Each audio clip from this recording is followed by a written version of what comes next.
Yeah, let's rock and roll. We going? Yeah, thanks, Greg. Yep. Okay, thank you all for coming along. We've got a full team today. Just 1 second. Chairman, Deputy Sexton, Thomas and Coates. They're all here. Thank you very much. Confirmation of minutes. Someone move. Moved by Alderman Sexton. All those in favour, those against. Item carried unanimously. Consideration of supplementary items. There is none. Indication of pecuniary conflicts of interest. There is none. Reports. Request to waive requirement to tender the Mercury advertising. That's right, Chairman. We're in item. I'm sorry, all. Second. I'm sorry. You're okay after item 4, Chairman. Yeah, we'll go back to item 5. Transfer of agenda items. Maybe I'm sorry. Sorry about that. Transfer of agenda items. No transfer agenda items.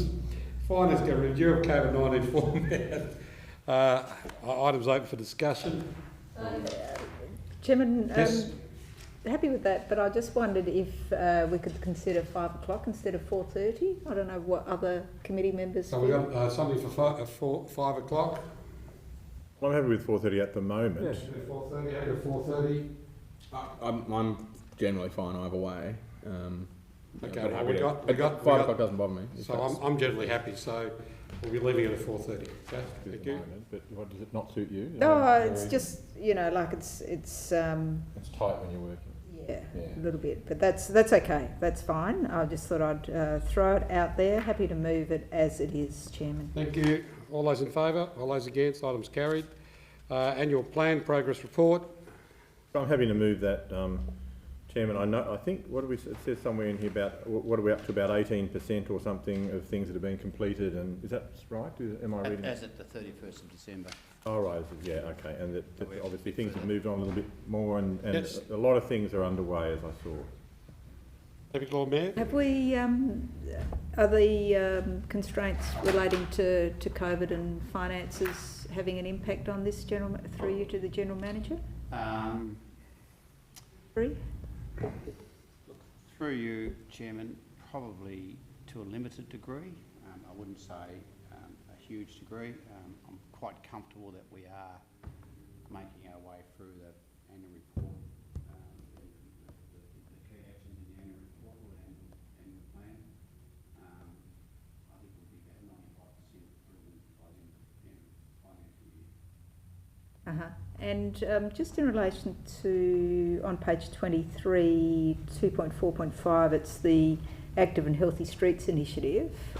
We got some some funding from the state government in relation to that. Do you remember how much it was? So that's which one? Just excuse me, Chairman. Page So 13, was it? Yeah, it's the Healthy Streets initiative, the Ready for Business, the pods.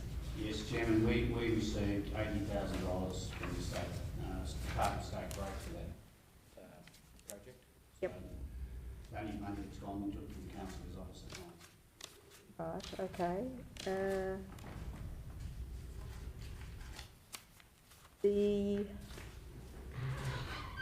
I think I know the answer to the other questions that I have. That's all right.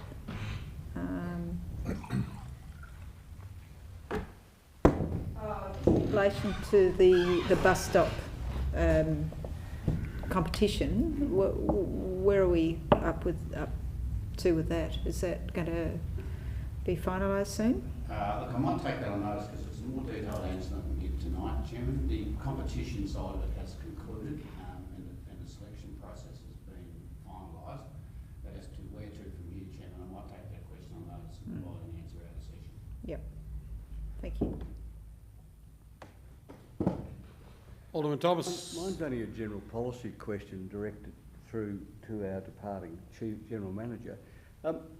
When the balance comes in budget sense, has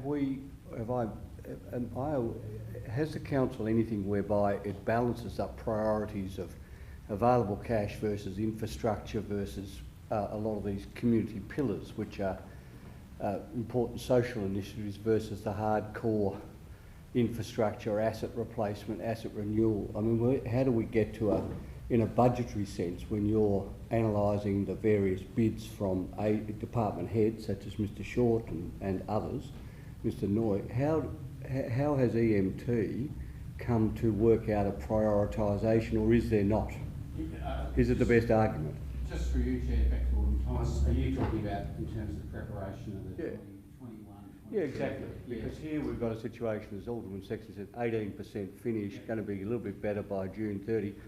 Where does that prioritisation start? I know we should know this, but is there such a thing as we're going to give 20% of our budget to X in social infrastructure and 60% to asset renewal, etc.? What are the drivers here? There are a number of drivers, and we're going to have another budget workshop, Chairman, on Tuesday night. I think we'll take you through some of the assumptions and the drivers in the budget at that workshop. But as a general principle, we seek to have our renewal funding 100% funded. So we do not want to be in a situation where we're letting our asset base run down. So there's an absolute key fundamental in our budget preparation that we want 100% fund our renewals. So that won't change.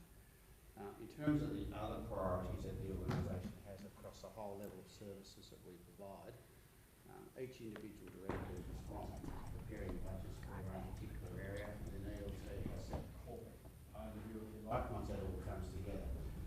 Where I'm particularly keen on is to make sure that we are seeking to meet the targets that the council has set for us, so keeping rate increases to a minimum.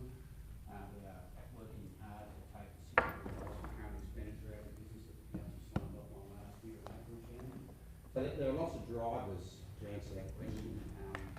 But what I do rely on as the General Manager is my directors preparing budgets for their individual divisions, actively having a corporate oversight of that, if you like, to make sure So just as a follow-up, Chair, if you'll indulge me, so when everybody puts their budget requirements through, or their budget bid, there's a benefit statement attached to it. This will ensure that we do this and that, etc. So that I wouldn't say that's the case for every single service that we provide. Like some of those services that we provide, say for instance planning, they're required by law. they're almost self-evident. There will be some programs though, Chairman, where we spend a lot of time which are tested and are tested against our strategic plan and our overall visions for the city. But I reckon, Chairman, to be honest with you, that's about 10% of the total of what we do. A lot of what we do is based on historical information, and we just make sure we're doing it better, more efficiently, providing value for money. So yes, there will be those discussions, but it's not a dominating discussion. Thanks, Chair. Any further discussion? I'll just let everybody know I'm voting against this because nothing sort of too dramatic. There's a few things on there that I've never liked, and just voting against it on that basis because it's the way it is. Okay, all those in favour? All those against? All those against? You don't want a division, do you? No, Chairman. No, thank you. Okay.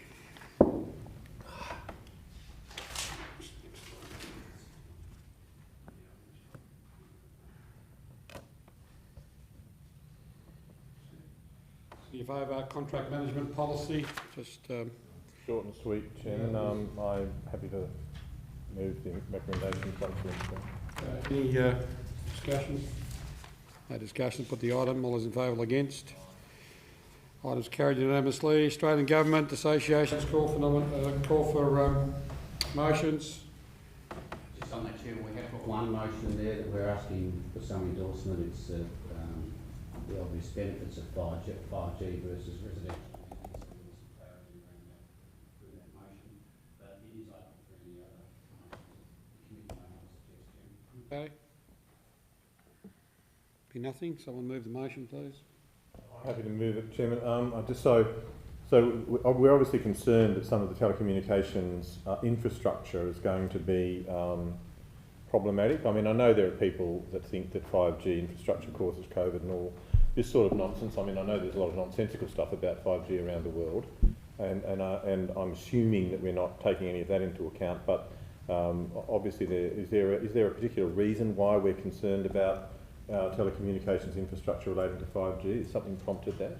I think, Chairman, in summary, it's sort of 4.6 in the report. It's more the balance between controlling what we call urban clutter and managing the amenity and DA compliance and assessment that already seen some of that already played out, Chairman, with some community groups getting agitated about 5G rollout and its proximity to schools and parks and those sorts of issues which are their concerns. They're also concerned about the fact that the 5G infrastructure is so dense and can lead to clutter. So all we're seeking through this motion is some clarity around balancing those concerns. Question. Doesn't the, we don't have control over these telecommunication towers, do we, or don't we? Well, that's part of the motion, Chairman. There is some suggested amendments to the Telecommunications Act. Yeah, well, So we're just trying to get out of the lobby on behalf of local government because we'll still have to deal with community concerns and we'll still have to deal with the 5G tower going next door to the park or next door to the school. So that's all it's about. The thing is, we don't control it. We've never have controlled it, and we're irrespective of what we think. We're always overridden anyway. That's true, but it doesn't stop us from having an opinion. Yeah. Okay, Alderman Brokers. Apart from the concern about the visual clutter, the clutter that was raised by the General Manager brought up, look, I get that we're responding to concerns, but is there a risk that we're effectively trying to go down a road of calling for something that's based on little in the way of scientific evidence? Like, I think like, obviously the COVID one's just so absurd, it doesn't bear thinking about, but there's been concerns about 5G going back quite a while, and they've never, ever been borne out in any actual evidence. So I'm just concerned that we're chasing a rabbit down a hole that doesn't actually have any real merit, apart from the concern, I suppose, of visual clutter. Is there any? Should we be getting more advice before we start endorsing any calls to action or lobbying or advocacy on something like this? Chairman, I don't think we want to enter into that debate. I think we're just entering into the debate of what would the 5G rollout look like in terms of clutter, and how do we feel about that in the context of being an owner of key assets in the city as well, like parks and playgrounds and sports facilities, those sorts of issues. So all we're doing is seeking some clarity around that and making sure they take that into account as part of the rollout. I think the Chairman's right. We're not going to be the planning authority for 5G rollout, but we are the protector of the city spaces. Yeah. Fair enough. Don't get me wrong. I'm going to support these, but I just feel it's a Clayton's because at the end of the day, Yeah, that aside. Clayton's ones. But move by Alderman Sexton. I'll put the item. All those in favour? Aye. All those against? The item's carried. Okay, item 7, committee action status report. Someone move to receive and note. Move, Chair. All those in favour? All those against? Response with questions without notice. Someone move to receive and note. All those in favour? All those against? Carried unanimously. Questions without notice. I do have a long-parted one, so you have to bear with me, Chair. But one for the General Manager. If I can ask them all at once and get done that way. It's 3, but it's a multi-part. It's one question, but it's a multi-part question. Are statistics kept regarding points of order raised in meetings and the rulings of them? If there are, what proportion of points of order that are raised in council meetings against the Lord Mayor have been upheld or dismissed by the Lord Mayor? Given the potential perception of conflict of interest in situations where the Chair is ruling on points of order about themselves, what potential changes to procedure could be made to reduce such conflicts of interest that would not conflict with the Local Government Act, and what policies do other councils undertake to address this issue? General Manager is taking long. I'm going to answer for him. He's going to take it.